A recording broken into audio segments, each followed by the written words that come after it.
जय श्री कृष्णा। राधे राधे। आइए सुनते हैं परिवर्तनी एकादशी व्रत कथा।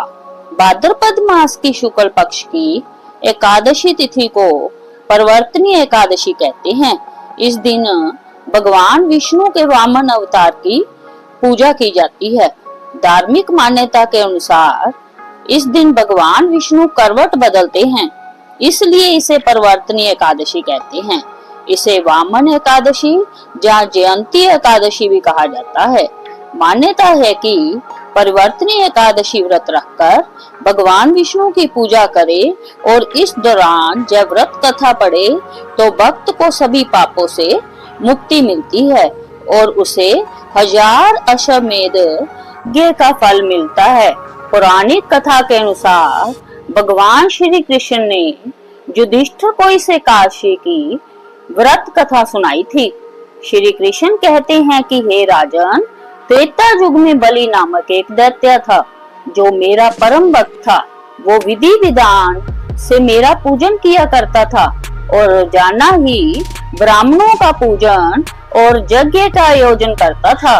लेकिन इंद्र से द्वेष के कारण उसने इंद्र लोक को जीत लिया। इस कारण सभी देवता इकट्ठे होकर भगवान के पास गए। बृहस्पति सहित इंद्र आदि देवता वेद मंत्रों द्वारा भगवान का पूजन और स्तुति करने लगे। अतः मैंने देवताओं की पूजा से प्रसन्न होकर वामन रूप धारण कर लिया और फिर राजा बलि को जीत लिया।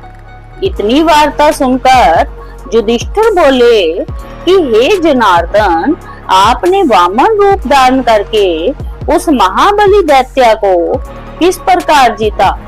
आगे श्री कृष्ण ने कहा कि मैंने वामन रूप धारण करके राजा बलि की परीक्षा ली। बलि ने तीनों लोकों पर अपना अधिकार कर लिया था, लेकिन उसके अंदर एक सबसे बड़ा गुण था कि वह कभी किसी ब्राह्मण को खाली हाथ नहीं जाने देता था। वह ब्राह्मण को दान में मांगी हुई वस्तु अवश्य देता था। मैंने वामन रूप में बलि से 3 पग भूमि मांगी। बलि ने वामन स्वरूप भगवान विष्णु की प्रार्थना को स्वीकार कर लिया और उसने 3 पग जमीन देने का वचन दे दिया। वचन मिलते ही मैंने विराट रूप धारण किया और एक पांव से पृथ्वी तो दूसरे पांव की एड़ी से स्वर्ग और पंजे से ब्रह्मलोक को नाप लिया।